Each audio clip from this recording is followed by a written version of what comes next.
1999, and we're forced to make another Doing It Right tape. Originally, the tapes were designed to talk about strictly technical diving, a higher level of diving, or advanced diving, or cave diving, or wreck diving, or whatever you want to call it. And the second tape, we went into more detail about how we do these things, and into minute detail how we rig things. This tape has to go all the way back and start at the basics. What we've discovered is that there's such a tremendous misdirect in diving, and that the problems are all emanating from the basic level. What we've got to do is go back and start with the very basics and work our way forward. We run into an awful lot of opinions on internet news groups, lists and so on, when we go out on the dive boats of what is a recreational diver, what's a technical diver. A lot of what George is just talking about, the misdirection, it starts really at what is an open water diver. What kind of skills do they need? What are they really doing? I mean, if they want to be a better diver, what does that mean? To us, we're doing this for fun. You know, we want to be safely having fun. And DIR has a big part of just making us have a much better dive experience. It doesn't have to make you dive deeper, doesn't have to make you more macho or anything else. It's just how you have more fun. Yeah, I have to concur with both of you. I see when I'm put upon to explain the concepts of DIR, I have to reiterate the fact that this is not necessarily a gear, but it's a total approach to diving that's based on fundamental principles that you learn in introductory diving. There's nothing really special about that. And the concepts that we see in technical diving translate all the way back to the very, very fundamental, basic issues in diving. And I think that there's a real need to address that. This is not walking on the moon. This is not something that's so technical and so elaborate and specific that it doesn't apply across the spectrum. And I think this is an issue that just vitally, critically needs to be addressed. And that's why we're here. And what we found is that from the most basic levels of diving, people are conditioned to think that A, there's a higher order of diving out there, which there's not, and B, that this order needs to be achieved as a goal of diving, which is completely confounds the reason you dive in the first place. I started diving just because I wanted to see what was there. And I mean, we all have stories. You were in college, I guess, when you started diving up in Rhode Island, and Dan's got some great stories about how he got on some scientific expeditions and did all kinds of dives.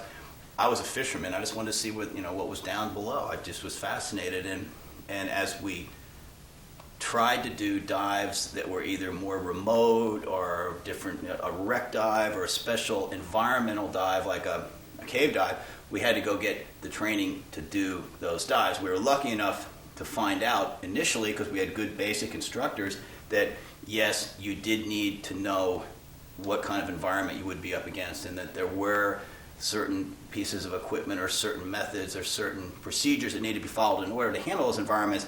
So we knew to get some more information. But information's a scarce thing back when we were starting out, and now, much worse, information is misinformation in most cases, or disinformation, or misdirected information. And it all comes back to what we just said, that while the goal of an objective of diving should be to have a good time, this is being completely confounded by technical training agencies and other training agencies who have subscribed to the concept that there's a higher order of diving and that's why we dive to achieve that. And this is completely wrong. What we want to show with this tape is we want to show that the basics of diving and the basic level of diving is what you're going to need to do to do all types of diving, and we can demonstrate that, I think. This, for those of you who've seen DIR1 and DIR2, I mean, this should look very familiar. The back plate, and it is familiar because it's exactly the same. I mean, there's in effect nothing. And I think certainly want to make the point that it's kind of funny that in diving, if you look back, 20 years ago, what we're diving with now is an awful lot closer to what people were diving with 20 years ago. Back when you had ATPACs, even back before that, the diving systems were actually a little bit more intelligent than an awful lot of the high-profit manufacturer type things that were designed more for colors and You know, how you could sell a lot of stuff to people that were just getting into something rather than what was actually good for them. The dive industry itself has always, thought that there needs to be something new, something different tanks, different gear, different this, different that. And they miss the point that as people do more diving, they accumulate more gear, and most of it being identical gear. As their family gets into diving, as their friends, as they need redundant pieces of equipment, if they need backup pieces of equipment, they'll spend the money on that. If they get hit too hard up front with items that are extremely expensive or single purpose, then they're unable to adapt and unable to spend the money that they would have otherwise spent. And this tends to kill diving for a lot of people. They tend to get out, as well as the misconception and the belief that there needs to be some aspiration to do a higher level of diving. That also ruins it for people. The same equipment that's used for open water diving is what we use for the more advanced diving. If we can put together a system that works in all situations and can be taken with the diver from the very beginning to the highest level of diving you possibly dream up, then that's the correct way to go. You've improved safety, you've improved comfort, you've enhanced the ability for everybody to function as a team. And everybody gets to practice something thousands of times instead of 10 times or 20 times, Yeah, which exactly. is insane. It's like a martial artist. They're going to practice one move one time only, or 3 or 4 times, or they're going to try to do the same thing again and again and again until they have it really down. That's the whole thing that George is talking about, and Bill too. You have to do the same equipment all the time if you really want to have skill with it. And you want to have the same set of responses to circumstances no matter what gear you're using. So you want the gear to be, basically to function the same way. And that's one of the tenets of DIR. Is the uniformity of the response, that no matter what happens, the response is almost automatic, autonomic in a stressful situation. And the same concepts apply across the board.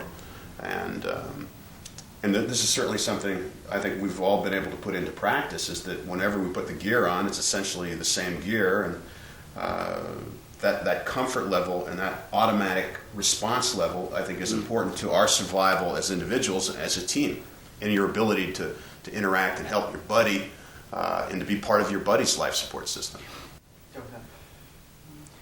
I think basically if we could get everybody to go back and read the first 3 pages of the PADI Open Water 1 manual, I think they would find that everything that they really need to know and carry with them is stated in those first few pages, and half of those pages are pictures.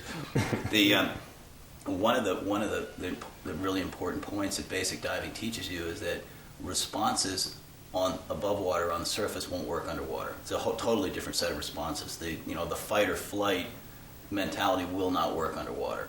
And so it's extremely important to learn what will work, and it's important to find gear that'll work with what will work and to be able to use those responses. Diving is really counterintuitive. It's not, if you look at something, it may appear to be one way on the surface, and in fact it's not that way underwater. And this is what fools a lot of people, because they do too much thinking and fiddling above the surface and not enough practicing and testing below the surface. And we've found that with these methods, a lot of the things that we embrace that are not well understood and accepted by so-called technical diving community are based on actual experience with these things over a broad range of dives and a broad range of individuals, and that's where the counterintuitive part comes in. And so that's what we need to be very careful about describing.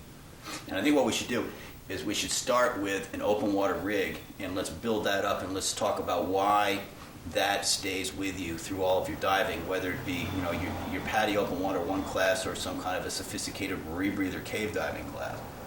It's all the same. It has to have some basis, and I think that we've found that basis, and we can demonstrate its effectiveness. All right, let's start with this open water tank rig. Let's take a look at the back. A single aluminum 80 tank with a channel on it strapped around the tank. In the front, however, we have a back plate and harness and a wing system bolted on the same way as if we had a double tank setup. We put the wings and the back plate over it. It's exactly the same setup.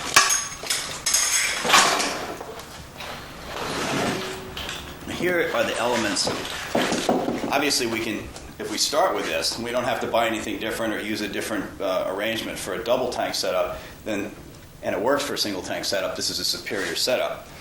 But let's look at the important elements. Important elements aren't what they appear to be. The important element of this is you have to start somewhere as the basis for your rig. So let's start with safety. Let's start with a backup regulator. The backup regulator needs to be hung around the neck.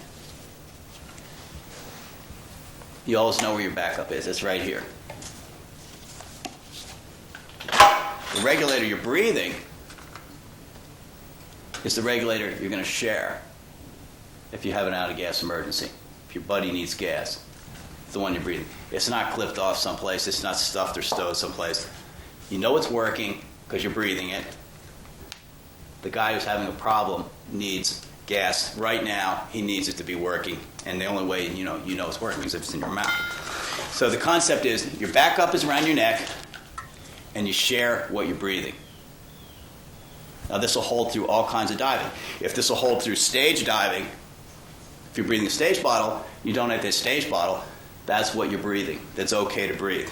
You can always take the time to go to your backup. You're not the one with the problem, the buddy is. So if we start with that, those two concepts, the backup and what you're breathing, that's easy. That takes care of half the rig. The other side of the rig is simply inflation. Deflation, inflation, which, by the way, also will act as a third backup regulator.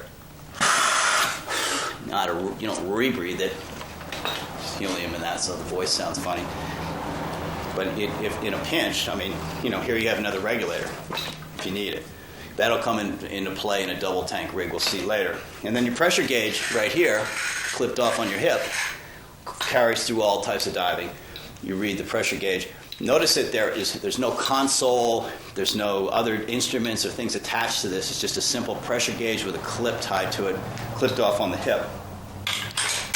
You don't have anything dragging on the coil. You don't have anything get hung up on things. And we'll see, what you do for gauges later on. But this is the basic rig. The harness has a backup light here. You put another backup light here. This follows all the way through all types of diving. This is your to deploy a backup light, you turn it on, make sure it's on, and then you detach it in case you drop it. You can find it because it's turned on. But, in open water diving, that light could be how they find you at night when you drift away from the boat. That could be, a signaling device. There's a lot of reasons for this. Or, of course, just to look at something. In wreck diving, this is your true backup light. In cave diving, these become backup lights. Normally, you have two of them.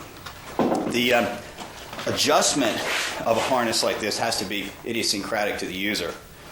This is done, as we'll find later on, through the side here. But the total rig has the waist strap here. It has a crotch strap here. Now, the crotch strap holds the rig down. And later on, as we get into more advanced forms of diving, we also find that our scooter attaches here, and this pulls us through the water. And we have other pieces of gear that we may add to the mix, like a light or other things that would find a place in this rig without changing anything. The other piece of safety equipment that's extremely critical, not only in its existence but in its location, is a cutting tool of some kind. And here you have your knife right on your waist. Just like pulling a gun. You want to be able to pull this as quickly as possible. If you need a knife, you need a knife. You want nothing restraining that knife whatsoever. Now, we see a lot of people who think that they need some kind of special harnessing device or quick releases or things like this because, again, it's a counterintuitive situation. On dry land, above the water, we have gravity to deal with. This weighs quite a bit. And it would seem that it's hard to get on and off. It's not. You have to consider what it's like in the water. In the water, this tank goes from, with air in it, it's going to go from 3 pounds negative full to 3 pounds positive empty. With helium, it'd be a little less negative than with air. But with air, any kind of a nitrox, make sure it's going to be 3 to 3. So that's about it. Now, you can put an aluminum plate on here like this, a coated aluminum plate, is probably a better bet. Or you can use the light steel plate. This one really has no weight whatsoever. There's a little bit of weight applied in this, but that's not your weighting system. But think of it this way. When you have to get this off and on underwater, or off underwater,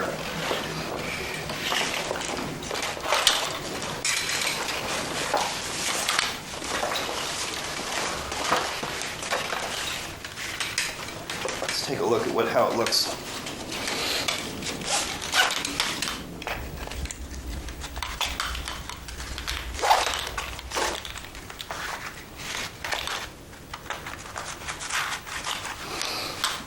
A nice, neat system. Everything's right where you can get to it. Pressure gauge. Backup regulator is going to go around the neck. Primary regulator in the mouth. Again, this is the gas we donate. Notice it's underneath here. Now you can, if you're in an overhead environment, obviously you need a longer hose. But we'll get into that later. But the main element is the backup here. Backup needs to be close, so as you're swimming along in this position, there's not a bunch of water flowing by here, causing the regulator to free flow.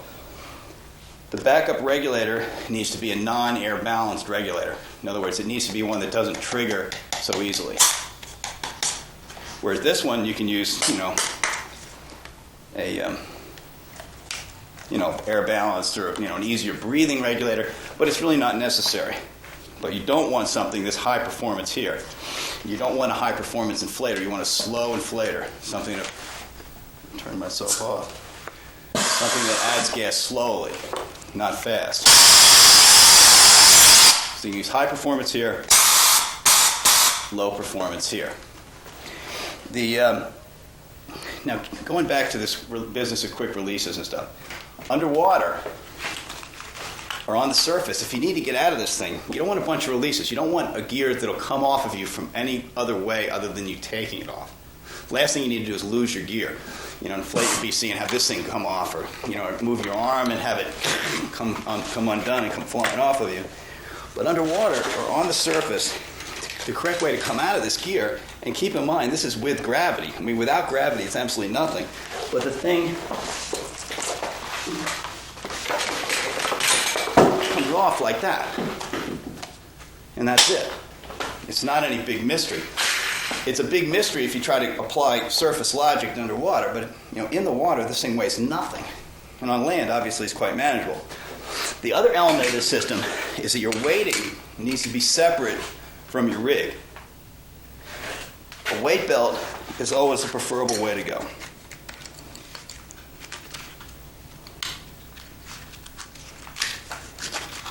You want a decent buckle, like the Scuba Pro buckle. A nice positive metal buckle. It's not going to come popping off. It's not going to pop out like that. You don't want any cheap crap when you're doing something like this. This has to stay on, and it has to come off when you want it off. So it's the usual left-hand release. It's with all scuba. In the case of a harness where you have a crotch strap, you have two choices. With a wetsuit, no dry suit, you put it on over the harness. With a dry suit, you put it on under the harness. Here's the reason.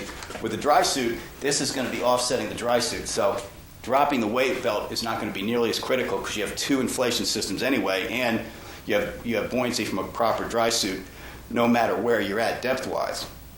That's not true of a neoprene dry suit. That's true of a shell suit. So if you have to get this off for some reason, you want to take the time to bring it underneath the crotch strap to get it off. You don't have to worry about a quick drop like you do with a wetsuit. The other thing is with a dry suit, obviously you don't want this falling off. So if it did come unbuckled for some reason, it would be caught by the crotch strap, so you have a second shot of putting it back on. So let's look at the elements of the harness and how this applies to double tank diving, why we can take the same exact concept and rig and bring it over here to our doubles.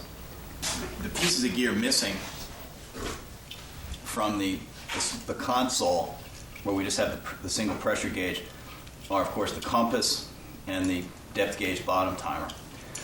The compass, best bet on the compass is to wear this around your wrist so you can always see it. and using a reverse bezel, which means that the needle will point to the direction that you're actually, it'll point to the reading in degrees that you're actually heading because the bezel's reversed. So while the needle's pointing north, the dial will read, right now the needle's pointing north, but the dial's reading 330 degrees. So on the bottom timer and depth gauge on the other wrist, you've got all the information you need. Generally, a lot of people feel they need to buy computers or things like this. This is pretty much a waste of money. The decompression algorithms are fairly simple. They are padded so badly that they probably aren't going to do you any good, and they aren't going to work later on in diving, as you'll find out. So the best bet is to get a bottom timer, which costs about a fifth to a sixth as much as a computer, and to get a good Sunto reverse bezel compass.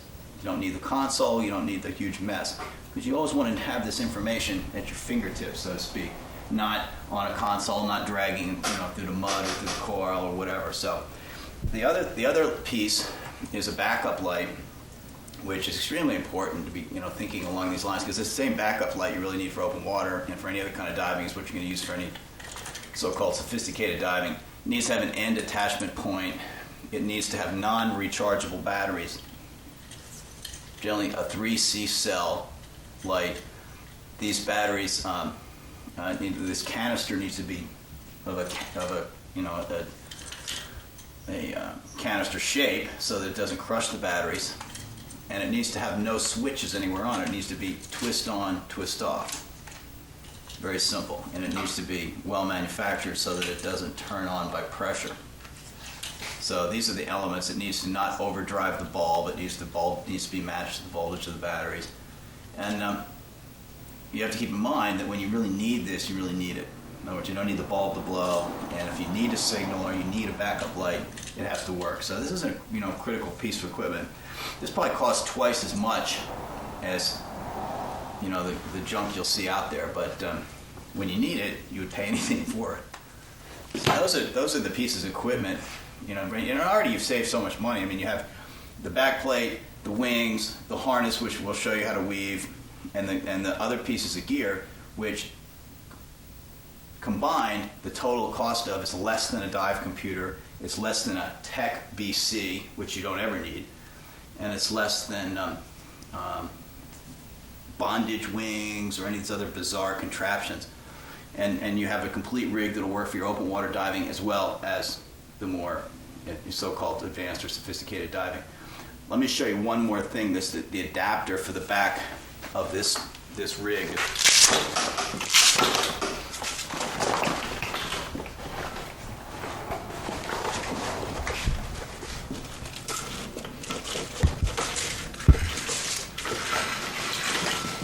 This is just a channel on the back with bolts that are fixed through. They have wing nuts on this side, just like the double tanks have. So it's a pretty simple rig. It's held in 2 attachment points, and it keeps the tank from flopping all over the place, as you tend to get with either technical BCs or with regular so-called open water BCs. Pretty simple to deal with. One of the biggest causes of accidents that we've run into is improper weighting, and also is one of the biggest causes of having a miserable dive and a bad time. Anybody who has gone to a resort where they're concerned about the coral has heard the spiel about keeping your weighting minimal. This this is not only a good idea there; it's a good idea everywhere. All diving should be conducted as if it were over extremely fragile coral. I mean, cave diving, wreck diving, any ocean diving, I don't care if you're diving crystal clear water over sand, you always want to maintain the same skills of diving, the same position, body position, and the same attitude about diving no matter what, just like you would about driving or flying or anything else, so that when the situation warrants, you're automatically doing it properly. This also ties into being absolutely sure that you don't have too much weight. One of the things that we see when we go on a recreational dive boat is you see some people who will maybe be 15 pounds heavier than they need to be. In other words, maybe they need 10 pounds of weight, but instead they've got 25 pounds of weight or whatever else. Now they're diving with an enormous amount of air in their BC or their wings, which causes a lot of volume they're having to push through the water. It also means that when they go up a little bit, they've got so much more air that's expanding that their buoyancy gets really destroyed by that. Oftentimes, the decisions on weighting are based on the surface. And what you have to think of in terms of the dynamics of the dive, when you're under pressure on the bottom, most people in open water diving are using wetsuits. The wetsuit compresses and you've lost the buoyancy of the wetsuit. It's not uncommon if you're in on a vacation and you're diving on a wall where you have no bottom underneath you. The issue of being overweighted can become quite critical, and taking into consideration the fact that you've lost your buoyancy in your wetsuit. So, I mean, we see these issues come up quite often, particularly with respect to where there have been accidents or fatalities, and it's very important to address this. One other scary thing we see is, you've got people that are matching, you were just about to segue into this, I think, they're matching the wrong tank with the wrong exposure suit. And they're too heavy. You see people swimming along like this. You know that they've got a lot of air that's holding up way too much negative weight because they're swimming like this through the water, which their weighting is causing. They're working way harder than they need to, which is also gets back to why some people destroy coral. They're kicking furiously to stay off of the bottom. They're having to work too hard. They can't possibly enjoy themselves as much, and that's really what we're there for. We're there to try to have fun. And they can't be as comfortable, they can't be relaxed, they can't have the bottom times that we like to have. This needs to be dealt with, and this is part of DIR, getting yourself at the right weight and what really is the right way to decide how heavy you should be. One of the problems is, people trying to use thick wetsuits, and as you drop down, obviously, as Bill said, the wetsuit compresses. It's no longer giving you the kind of thermal protection it was at the surface. Same thing with a neoprene dry suit. It gives you a tremendous amount of lift at the surface, but it compresses to paper at depth. It gives you not only no thermal protection, but it gives you a completely mismatched weighting.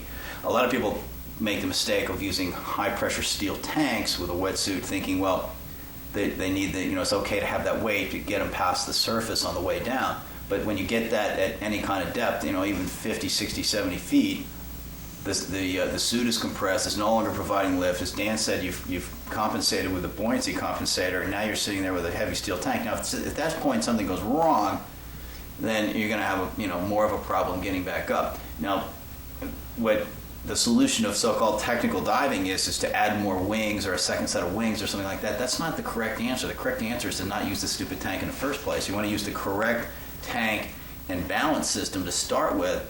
And not to be fooling yourself with, by putting on some huge amount of wetsuit that's just going to compress down as you go deeper. You're either going to be diving a dry suit or you're going to be diving a wetsuit. There's just nothing in between. There's nothing that's going to make up the difference because of the dynamics of pressure. So the far more important thing is what's your overall weighting look like? What's going to happen in a bad situation? You don't want to be adding additional gear to solve a problem that you created by using the wrong gear to start with. This is a common theme in technical diving, because we got to go back up to what we said originally. Dive industry likes to keep creating things for you to buy rather than just using the simple concept that the more you like diving, the more of the same stuff you're going to buy, and so on and so forth. Another consideration is the dynamically changing gas volume. As you breathe the gas, the tank becomes progressively less negative, and you have to think in terms of the extremes. What happens when the tank is empty? How does that affect my buoyancy? What situation is that going to occur, and how am I going to deal with that? So you really have to look at both extremes in considering your calculations for your weighting.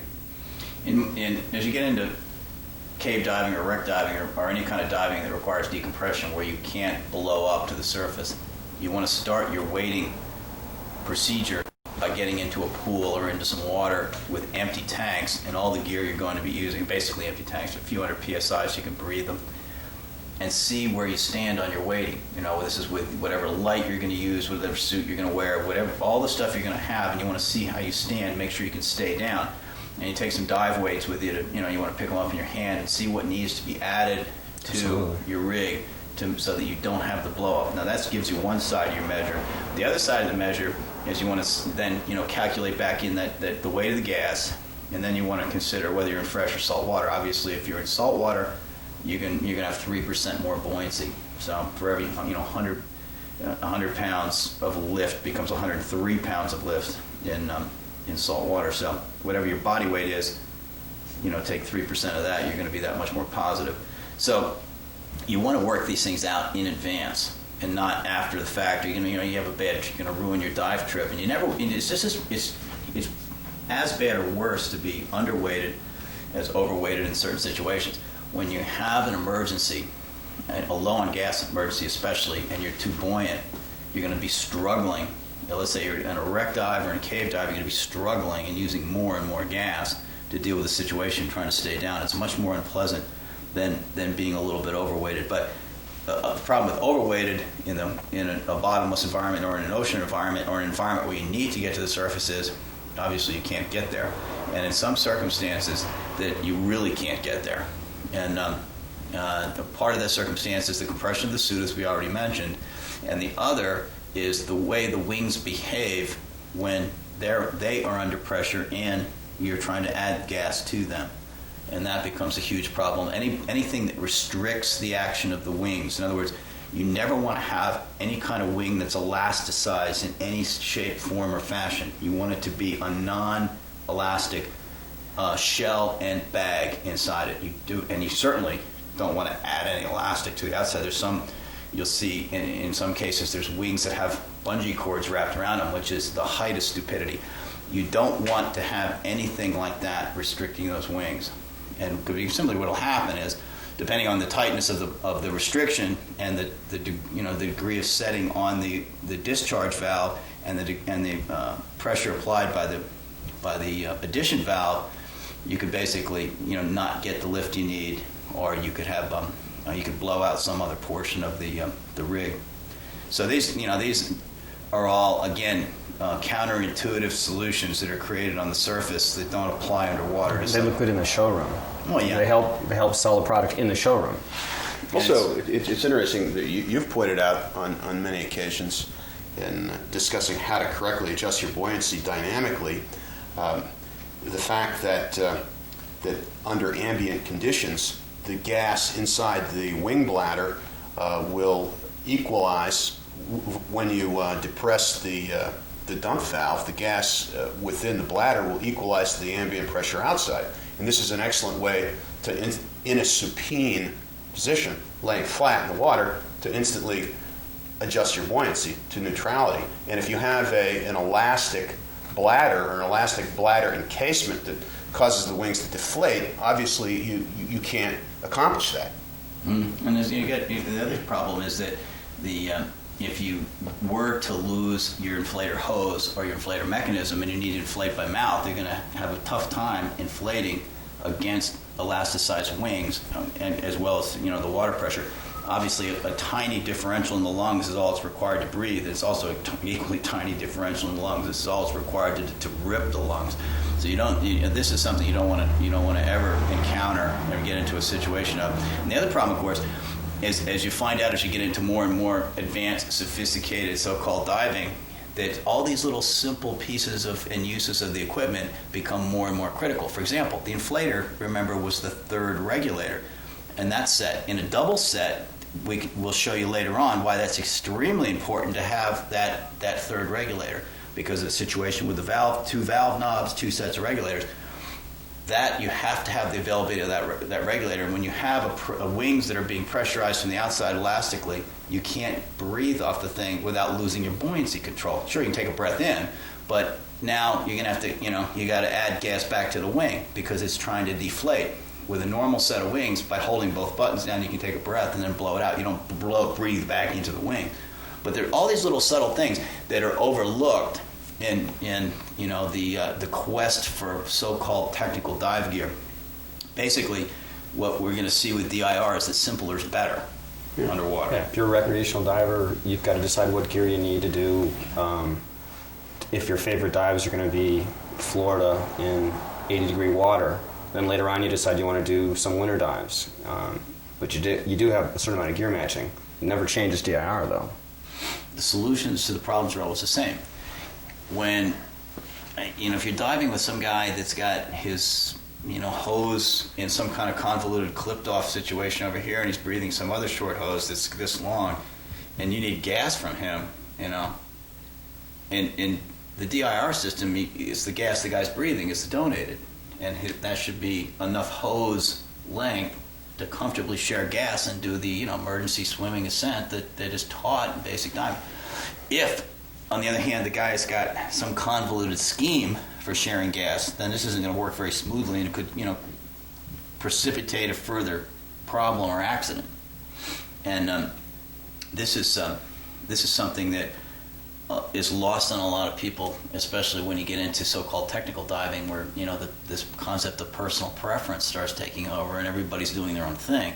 And then when there's a problem, nobody ever seems to ever be able to explain what happened, because they're breaking all the basic rules. But they can't explain what happened because they weren't there with their buddy. In other words, they didn't read the first 3 pages of the PADI manual where it talks about buddy. So they don't know what happened.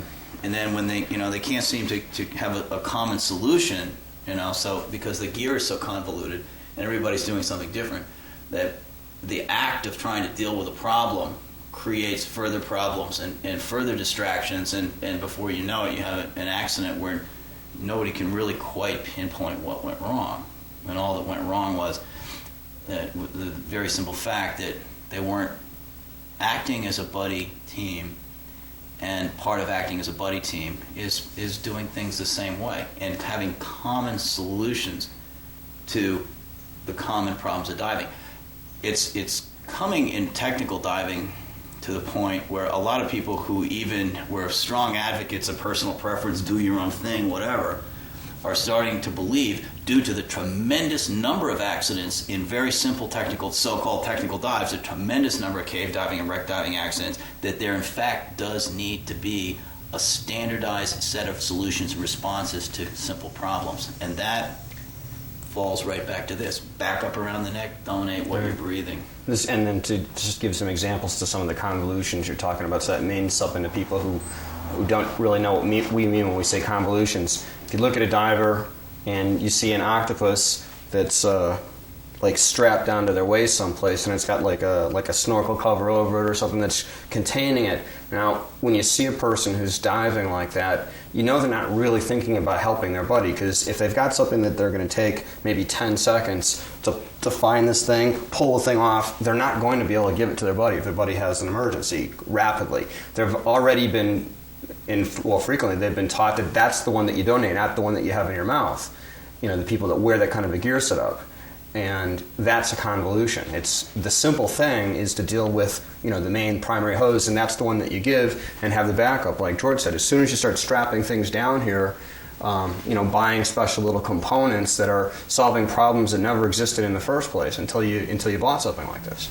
Well, I think the key issue here is, as George pointed out, that we often come up against this where we're accused of walking in lockstep as being, having our gear totally standardized, and that there's somehow some glory or some fraternity that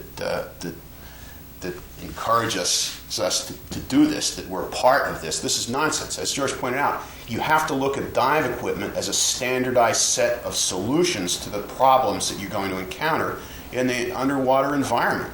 And when you look at it from that perspective, this makes sense completely. And particularly when we look at some of these accidents specifically, oftentimes the accident where the problem was a predictable problem, but there was no solution to it. There was no buddy. There wasn't somebody around to be involved, when they were needed. And I think if you look at gear and the uniformity in gear as standardized solutions to problems, you bypass this issue of everybody has to wear the same gear, and that I don't like that. You can't look at it that way, because you can't breathe water for one thing, and you have to treat the whole aqueous underwater environment in a completely different mindset. The issue is survival. That's correct. placing the blame on the dive industry and on technical diving instruction. If you go back to the original dive gear, that the stuff I bought in college, the regulator came with a neck strap. And they didn't have buoyancy compensators, and you just and that was your backup, and you don't need the one in your mouth. You had a pressure gauge, and that was just the way it was done. And you had to have your weighting perfect, or you'd be so heavy you couldn't get off the bottom. Exactly, because you had no buoyancy compensator to get up with. People were forced to use a be tank that gave you that buoyancy swing and of an aluminum tank, and of course then they come up with originally there were these light steel tanks, some of the light steel tanks, and then which hauled a lot less air. And they were only pumped to a couple thousand psi, and then they came up with then the aluminums, which worked perfectly, and then they came up with heavier steel tanks or higher pressure steel tanks, and then then back and forth, and we had all kinds of problems develop in the meantime. But the one of the things that happens to recreational divers right away, they get on the dive boat, and there's always some expert on there that's views himself as a higher order diver. As a Navy SEAL. He's a Navy SEAL, yeah. That's the scary Navy SEAL syndrome. The ones that were really in the Army. And these guys are always, they've always want to go deeper, and they've always done something, and they've always invented diving, and they've always, it's all this peer pressure that, again, you read about on it's either page 1, 2, or 3 of the PADI Open Water Dive Manual, and it's exactly the kind of thing that you don't want to get involved in. But legitimately, divers want, if they like diving and they do more diving, they want to stay down longer, and they want to, do it better, and they want to see more, and so on and so forth. And everyone, regardless of their potential skill or their athletic ability or anything else, at the beginning of their diving is not going to have a good breathing rate. They're just going to use a lot more gas. And the only solution to that is to do more diving. And you put in a certain amount of diving time, and your breathing rate improves. Beyond that point, if you're going to improve your breathing rate, you're going to have to get into some decent physical condition. And there's two kinds of breathing rates. There's what I call instructor breathing rate, which is that sit there and do nothing and conserve your energy breathing rate of somebody who's been doing a lot of diving. And then there's the emergency breathing rate. And the guy that can hold his breathing rate under control in a stressful situation is generally going to be somebody who's A, done a lot of diving, B, prepared themselves correctly for stressful situations, and C, is in top physical condition. Because diving is a sport, and so these are the things that are going to. It's just going to take time. You're going to have to put some work into the physical conditioning, but the rest of it's going to take time. The benefits of physical conditioning on diving come at the so-called advanced levels of diving, where you get into longer decompressions, and you get into more generally stressful situations like longer bottom times. The reason is that better perfusion, which is associated with better cardiovascular and aerobic bases, is what gives you a better opportunity to off gas and to decompress properly, assuming no preconditions exist. So these things are all tied together. Obviously, one of the attractions for a lot of people diving is that the company, you diving, you expect people to be athletic, not smokers and drinkers and this kind of thing. You expect to find people that are out to have a good time in a nice way, and that it's often not the case, especially among technical divers or among the divers who aspire to this, so-called higher order of diving, because their solutions are going to be, well, I don't have the breathing rate and I want to do big dives. And what they immediately do is they go out and buy a big tank. And that doesn't... or they buy a rebreather or something that takes them even in bigger trouble. And that just causes more problems. You don't need a big tank. You don't need a big steel tank, and to do an open water dive. I mean, for one thing, you shouldn't be incurring, these big decompression liabilities in open water. For another thing is, that, when you start to get into mismatched weights and of gear for the dive that's being done, and the other equipment that's being worn, like a wetsuit, then you start to develop to encounter a whole new set of problems. The other thing that is the ever popular solution of the dive store, of course, is the ubiquitous pony bottle. And this, you know, in itself is, it represents a whole new set of problems, and you're going to find that the pony bottle diver is the transitional tech diver. Yeah, it starts in the recreational category. A lot of people, Yeah. they first think about it, they're starting to do 70, 80, then 100-foot dives, and they're thinking, well, gee, what happens if I get separated from my buddy and I run out of air? You know, I probably ought to have a pony bottle with me. And then they start thinking about a pony bottle is a redundant air source. The real problem is, you know, they're trying to build their skill, they're trying to have more fun. What they really have to think about is the DIR buddy is really the redundant air source. That's the thing that has a mind and it can propel itself, it can get over to you and give you air. The pony can't do anything. And if the shit's really hitting the fan, that's when your buddy's going to be stuffing the hose in your mouth or vice versa. And, you know, how we build the use of a stage bottle into the whole DR system, something, you know, George will be getting into in a little bit. The pony, you know, itself brings up a whole new set of problems. Generally, the pony is a solution to a problem that doesn't exist.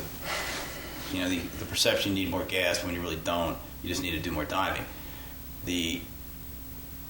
It's a bought solution. You know, it's something you go out and you put some money into it. Now you've spent money on a pony and a little harness, and you put this thing in your tank, and when you realize you don't really, you know, this isn't really what you want, or it's not really, it doesn't have any use, you know, going forward. Now you're stuck with it. You're trying to make it work anyway. It's like if you buy a Tech BC, you're going to try to make it work anyway, no matter what. You know, even if you end up cutting everything off of it and stripping it out, taping it up, and it's still, you know, it's still not what you wanted in the first place.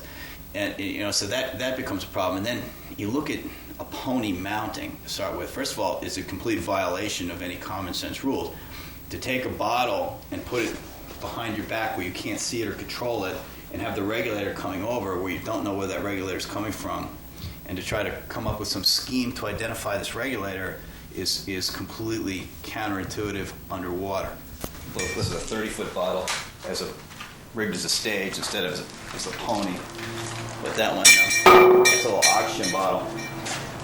But take a look at this.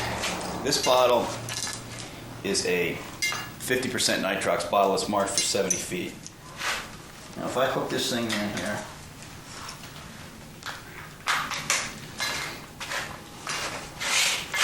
it's going to float with me like that. It's turned off. I can see what I'm breathing. Let's put a regulator on it.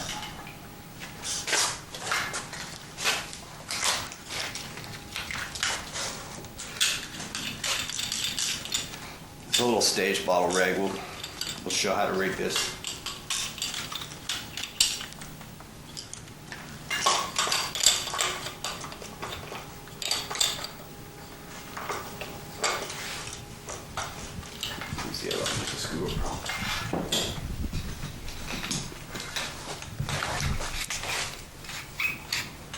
Didn't.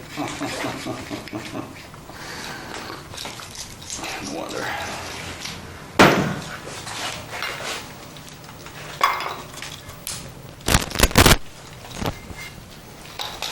Okay.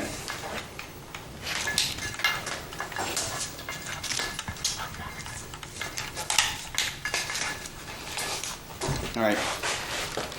Bottle's turned off. Regulator stowed. Got my pressure gauge right here.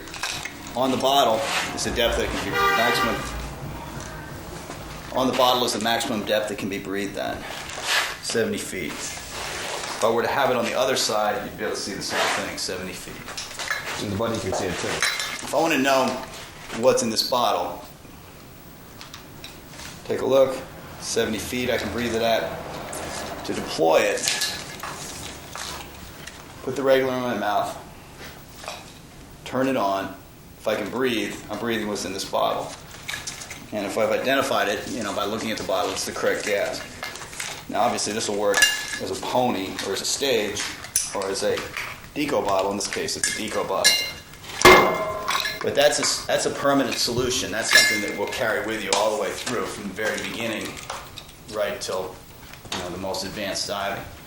So rather than get involved in a pony rig, which has got so many problems with it, it's best to just start out doing it right in the first place.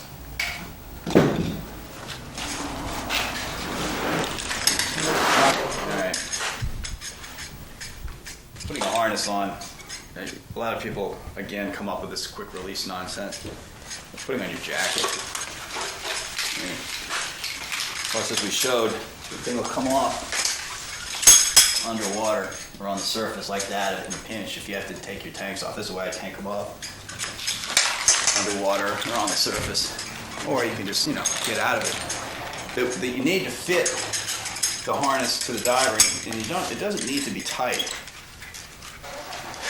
It just needs to not be sloppy. So look at this, learn how to rig mount gear here. So look at the salient points of the harness. It's weaved and rigged properly. It won't cause any problems getting on and off. Yeah, look how high it is in the back. And the plate's going to seek its own level. You don't want your tanks jacked way up here and way down here. That's controlled by the bands. You want to put the bands on the tank all the way to the break of the crown, right under the break of the crown. Don't worry about where the tanks are standing up on the surface. That has nothing to do with the diving. Worry about where they are in the water. It's right here. You can't reach your valves probably standing here with the tanks on. But underwater you can, and if you have to get to them, you're having a problem, you release it. Let it come up. That's not likely to be the case. But anyway, it doesn't need to be tight here. It isn't going to fall off of you. The reason it's not going to fall off of you is that this coming from the back, from behind, is running flat against the body all the way back under here. So as the strap comes down, it's running along the body from here, up tight against the body and going in through here, like that. Then back out through that slot in the back. Tight up against the body, over the back. That is what, underwater, keeps this from pulling off. Obviously, I can pull it off right here, but when you put everything together, it doesn't pull off. You can put stage bottles here, they're not going to pull away. You don't need a chest strap. If you rig it the wrong way, set it to the inside, if you rig it to the outside, you will need a chest strap. In other words, if you rig it to here and then back out through here, you're going to need a chest strap. If you rig it from here around to the back of the back plate, you're going to need a chest strap. If you rig it to the closest inside point, which is here, you don't need a chest strap. So this takes care of itself. On the other hand, you can get out of the thing easily, either by the flip over method or by taking it off, but you want to adjust it. Now once you found your adjustment, in the back here, you can put this weight belt stop in the back once you've found your permanent adjustment. You got to consider it for your dry suit insulation or your wetsuit or whatever. I like to use a separate open water from, this is my normal cave diving harness. Dry suit harness, I should say. Wreck diving, cave diving is the same thing. Everything stays the same. The crotch strap through here, of course, has to be adjusted and then bolted. Bolted is the best way. You can use the 1-inch webbing, and you can use weight belt stops to pin it, but you still need, to either sew it or bolt it so it doesn't slip once you found your adjustment. But we have a diagram on the website showing how to weave all this. But the big issue, the strap's coming from behind and over, like that. It's going through here, then across the back and through here. So then this hole's burnt out where the bolt goes through. And again, coming from the back,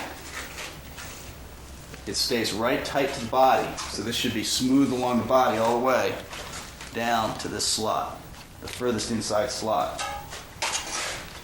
The the key points on the crotch strap are that it'd be enough to get out of easily in a pinch. Obviously to get on and off easily. And then this is your toe point for a scooter. Eventually, you'll have a scooter or you'll have a situation like this. You never have a quick release here. That would be extremely bad. There's a couple reasons. One is if you're towing somebody, they're going to be holding on right here. You don't want that to break off. And the other is, if you do have a scooter, you don't want it to disconnect, because then if you have to pull from here, it presses up against your diaphragm, you can't breathe. Another benefit of a crotch strap, besides holding your gear in place, is to hold this away from your diaphragm so your breathing's easier. You'll double your breathing rate by having this thing against your diaphragm. Just that pressure will cause you to keep feeling like you're out of breath. This is my right side D-ring, just a piece of bungee cord. Underwater, this everything's a fixed D-ring. On this side over here, I have my canister light slides on over here. You see that wreck diving light? You can use an additional buckle to hold it on. You've been over that. This is a Barry Miller wreck diving light. It's unbreakable. So this is perfect for boats. You can drop this thing right like it is, it won't break. Let's see the lights back here. Back here. This is generally going to be in the left hand, like that. George, what's the web URL you were referring to for the diagram to that? Remember? We've got it. It's wpp.org. It has gear rigging leads on it. But this thing can be dropped just like that. You can bounce it off the floor; it won't break. It's a perfect wreck diving light. It's good negative. Adds to your, adds weight to your rig in salt water. The cave diving version of that is larger because you need more burn time. You don't need the burn time for wreck diving. That is, still a couple hours. The other key points of the harness is this is where the backup lights are held. Little bungees or little elastics. A couple of them hold it in place. We already showed how to deploy the backup light. This is where the hose comes through for the inflator. On this side, there's only one D-ring. You can bend the D-rings out like this. Slight bend to it. So you don't need any stiff D-ring or welded D-ring. You can clip into that with any size clips. And for cold water glove diving, merely use a larger bolt snap. Something that or larger. Something you can get a finger or a mitt through. Something larger than this that you can operate. That's also an issue with the pressure gauge. With one hand. So you don't want to have, a stage bottle is always a one-handed thing. You don't want to have to be having two hands to do a clip, And here, as long as the rings are out, you can clip in and out without any problem. Back D-ring is, superfluous. For the reason we have it, cave diving is to carry extra exploration reels. The problem with having things clipped behind you is they're going to catch on things. It's going to be a nightmare. This is simply a matter of we got nowhere else to keep them. And we got, our buddy skills are good enough the guy can get it off, but this isn't a wreck diving thing at all. For wreck diving, you would actually attach your lift bag here and push it back through up under your tanks with a little piece of elastic. So you can get it from the front. And it's not going to hook anything, not get caught from the back, but we just run out of stuff with the cave diving, and we're trying to carry a bunch of reels for exploration. George, you want to say something about the adjustment of the D-ring with respect to the... Yeah, that's really important. Let's look at the adjustments here. This is very important. The D-ring, first of all, it's not on the front. These things aren't on the front of you. They're actually going down the side. It needs to be right at this level. So the bottle's actually in here. It's not way out here. The harness isn't out across the front like this. It's actually back here. So you can see, there's nothing down the front at all of the diver, ever. Everything's on the side where it's not going to, where you're already breaking the water. There's nothing breaking the water here, so this has to be slick. So the stage bottles, everything's right down the side here.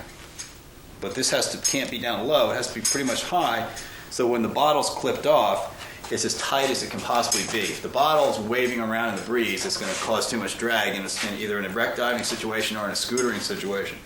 So you want it tight here, and you want the bottle to be free here. You want it to follow its own slipstream. You don't want it to be causing drag by being stiff or fixed in.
sun.